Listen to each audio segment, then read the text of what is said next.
Now, Minister of Sport, Arts and Culture, Nathi Mthethwa, will lead a 1.7-kilometre walk to remember the victims of gender-based violence and femicide and to celebrate the strides of SA's women's struggle icons. The walk leaves from Church Square in Pretoria. Even in the environment of the COVID-19 pandemic, South Africa continues to be marred by persistent issues of gender-based violence and femicide. As Women's Month comes to an end, the awareness campaign aims to galvanize the public to take a stand against gender-based violence. Minister Nathi Mthethwa joins us now to tell us more about the campaign. Minister, very good morning. Thank you so much for speaking to us. Let's talk a little bit about the message that you are putting out to the people that are watching you walk or that you're interacting with. Well, thank you. The message really is about our mandate. Our mandate as a department which is mainly about social cohesion and nation building. And we argue then that there would be no nation socially coherent if the majority of people, which are women and girls, women folk in our country, are still under the yoke of the pandemic like GBVF. And we have a comprehensive program, as you know, Hugo, that the government under President Ramaphosa is expected in all its portfolios and departments is expected to champion the interests and aspirations and also defend the rights of women in our country who are under siege. Our department has a comprehensive program which has three sections. One is Khulikane, which is mainly the platform of fathers to son engagement, dealing with the challenge of a boy child. The other one is Bakawafaz, which mainly is about highlighting the stories of the survivors of GBVF, but also in a process of erecting a wall of remembrance monument. The third one is Silapa program, which looks at the side of wellness intervention program of mental health, of issues of finances, of legal matters affecting athletes and creative workers. Minister, now many of these crimes are crimes of passion, and with passion comes the obvious nature of it that these individuals that are perpetrating these crimes are angry. Are we establishing the causal factors of this before we come up with the strategies? I mean, why are men committing these crimes?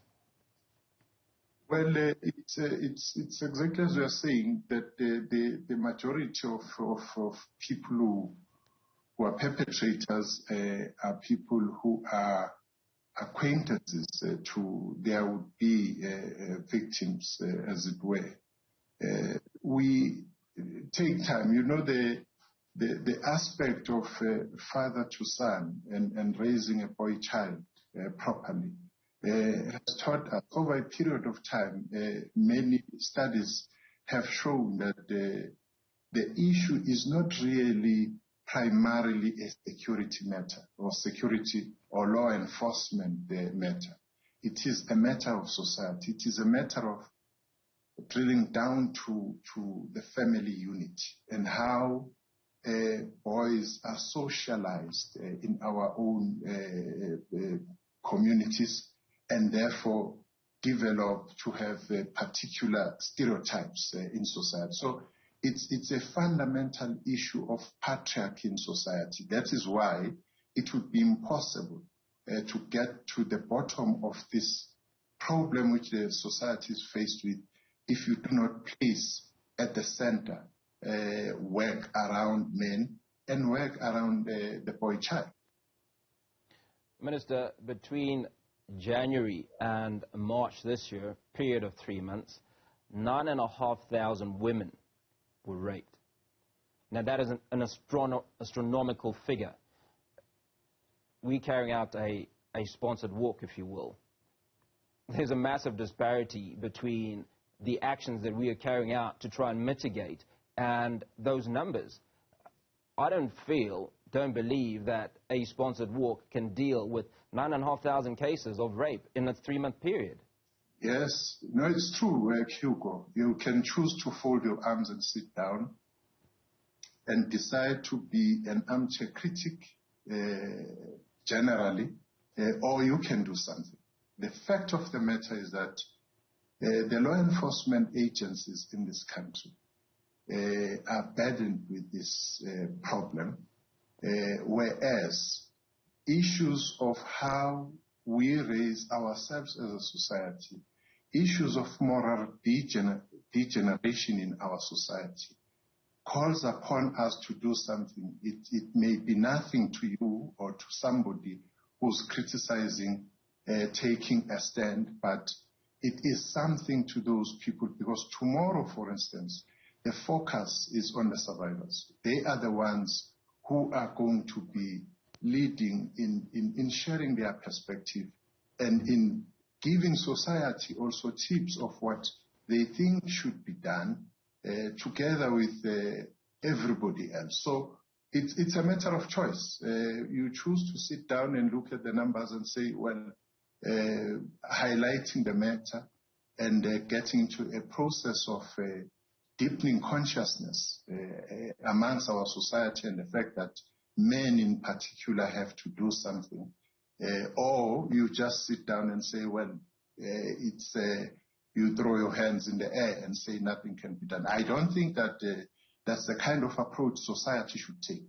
No matter how little contribution we make, but contribution must be made. And this time around, the emphasis, as I say, is on us, men, to say that it's not women who are raping themselves. Those statistics we are talking to, and by the way, I must say that the Family Violence Child Protection Unit of the police is one such unit which is working very hard, and a lot of people are detected, are sent to jail, but the enormity of the problem and the pandemic society is faced with, which is GBVF, is very much entrenched. It's a pernicious ideology like racism of patriarchy in society, which have to be dealt with right from the family level, as I said.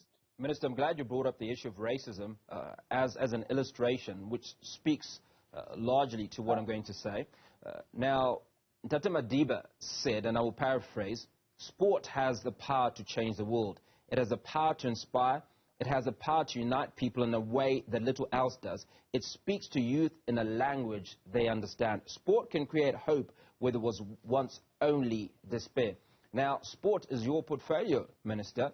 Now, if we look globally, I mean, if you look at the English Premier League as an example, they are taking the knee every single game, every single match. Surely there's an opportunity for you as custodian of sport in this country to use that as a vehicle because of the impact that it has. To use what? Taking the knee? Use sport. No, not knee, but use sport. Because you're speaking to so many different individuals in order to put your message across. Absolutely. You know, right from the beginning, our campaign has included sports people, has included artists. Even yet, tomorrow, we'll be having sports people around who would be sharing the message both of social cohesion as an objective, but also the struggle and the fight against GBVF in our country. We understand that very well. We look at it broadly, and we are not, oblivious of the fact that both the scourge of racism and of patriarchy, people who suffer most are women in this country. If you look, for instance, the recent intervention with cricket is aimed at getting to the bottom of these challenges and see how do we then move forward, having gone through a process, a thoroughgoing process of understanding how big the problem is we are facing with, And with GBVF, it's all out there for everybody to see on a daily basis. And the emphasis we're making is that until we as a society understand that it's those small things we do, it's those domestic chores we give our girl child and a boy child, which creates a situation that when people grow up, they grow up in a particular frame of mind and stereotypes, and therefore, instead of defending their sisters, they see them as something to be attacked. Minister, you've described the issue of GBV and femicide as a scourge and, as the President said earlier this year, as a pandemic. But the efforts that you appear to be making are not of the same scale, right? Surely, at this point, when 9,500 women are raped in a space of 3 months, we shouldn't be talking about small steps. We should be talking about huge strides, monumental efforts in line with a pandemic.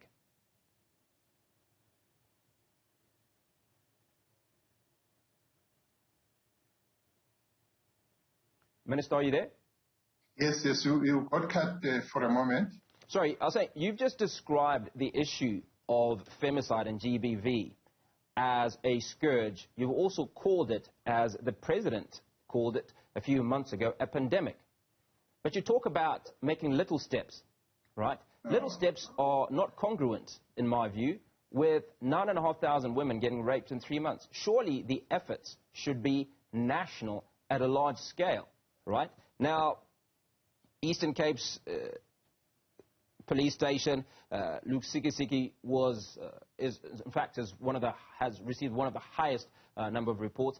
Are we targeting our communication? So I think my question really is, the advocacy, are you content that the advocacy that you are carrying out will suffice to deal with these issues and bring those numbers down? Well, I think that the very fact that the President took this matter up as a priority matter upon assuming office is not a small step.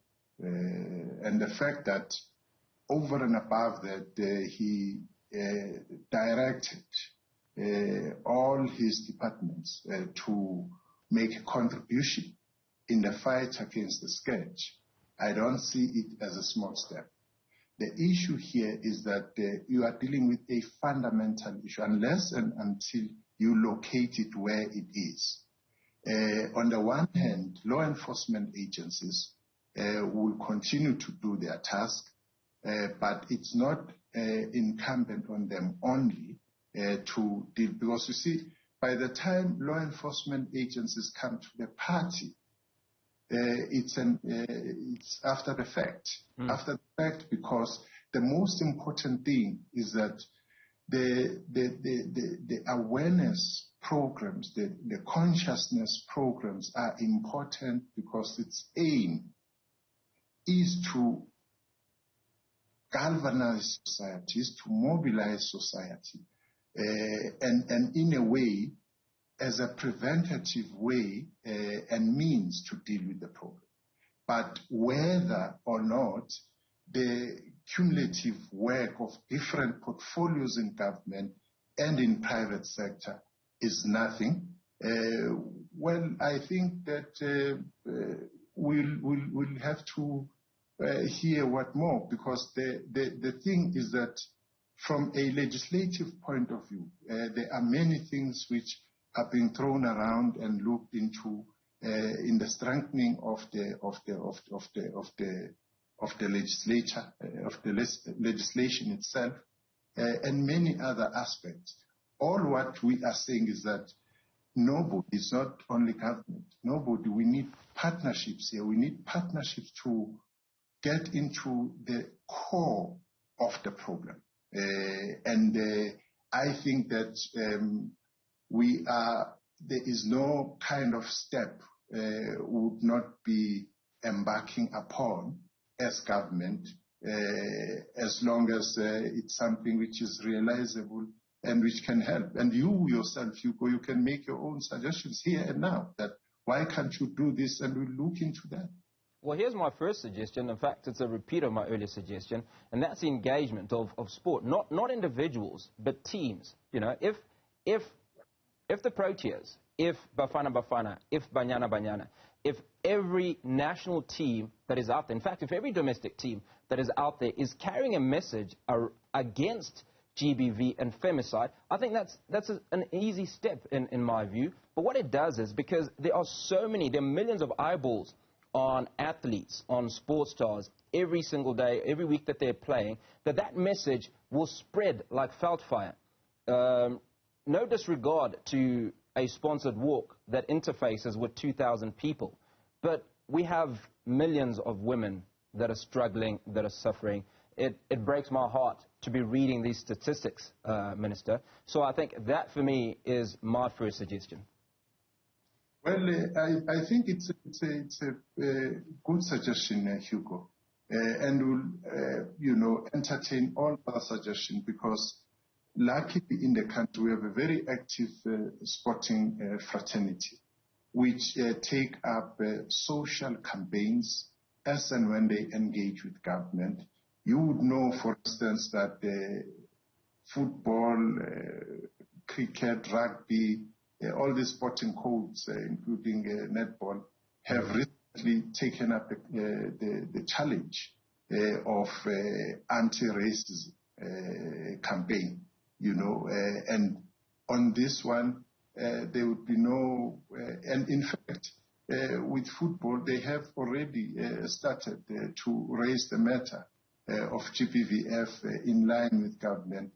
It's a matter of strengthening that arm from our side to working together with our partners, because it's that which has an effect in society, which is sport.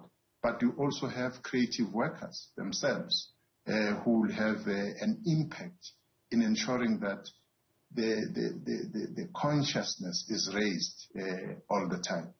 By the way, somebody will come and say, no, we heard what Hugo is saying.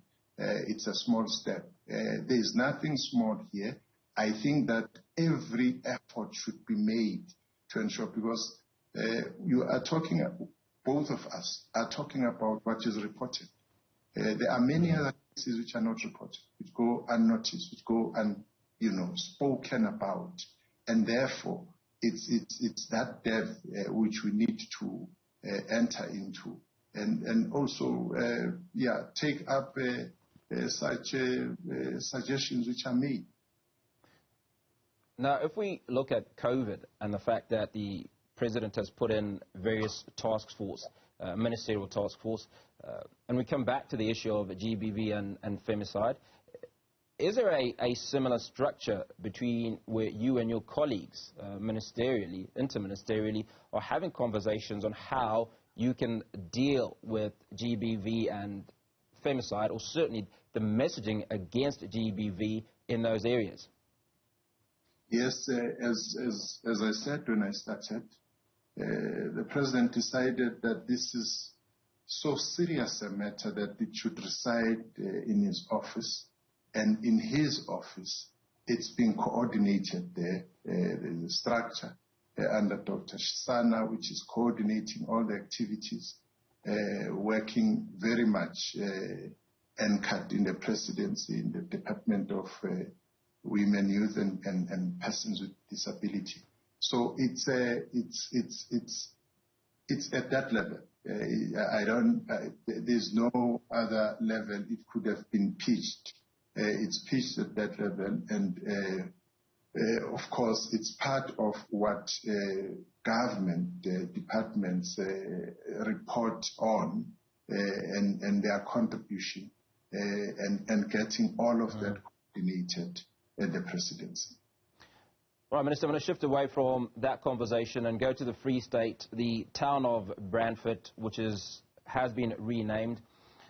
A lot of reports that many people are not happy with the renaming. A lot of people arguing that there was not a sufficient consultative process. Just take us through the process of renaming, and if there was actual engagement with that community, Minister. Well, we've been changing names, Hugo, and we've heard that noise before.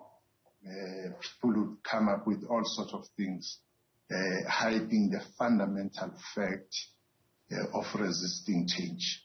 So if anybody has anything, we challenge them.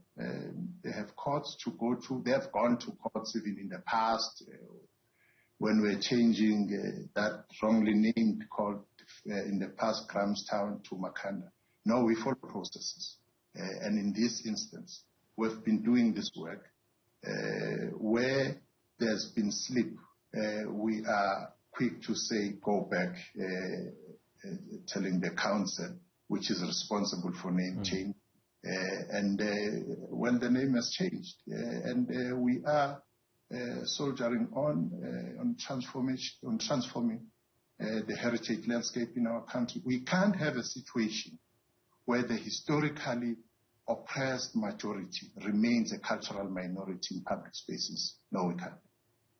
Should there not be then, in tandem, an opportunity to deal with issues of service delivery, for instance? So the argument is that we're very quick to change names, attach the name of the legend that Mama Winnie is to Branford, but the service delivery in the town is poor. Yes. This is service delivery for us, and you must give each person his or her mandate. This is our mandate. The TRC process itself, the Act itself says our service delivery is that of transformation and transforming the heritage landscape. So you must ask us based on what our tasks are, and we are delivering in our tasks. If you have some other things which are perhaps delivering some other areas, there are people responsible for that, but we are doing our. If they say we are quick to do that, we are happy because we have to be quick. That's our service delivery. And finally, Minister, before we let you go, we are ending Women's Month. Your word to the millions of women out there, particularly in the light of their struggle, the deaths that we've been reporting on this past week, what would they be? And obviously, a chastisement, I'd imagine, to the men out there who are the perpetrators of this violence, and GBV in particular. Well, to the women of our country, really, I would say, we'll be pretending as men to say that we understand the depth of the problem as it affects them. And as government, we will do everything in our parts to ensure that we make a contribution to deal with sexism, because this is sexism in society. This is sheer disregard and disrespect of women in our country. We'll do everything in our power, including educating our own sons, because the issue is that by the person becomes a man, a particular ideology is entrenched in him or her. That is why we emphasize one of our programs, as we said, the Hulikane or It's Enough or Sekwanele program. And to men is that women protect themselves. Women do not abuse themselves. Men must take up the responsibility, all of us, to make a contribution and change the situation, because it is in our hands. When we read about these horrible things, it's a man. It's not somebody else outside of men. It's men. So it's time that we take a responsibility and take a stand. Minister Nathi Mthethwa, certainly appreciate your time this morning and trust you will enjoy your walk tomorrow. Minister of Arts and Culture, Nathi Mthethwa.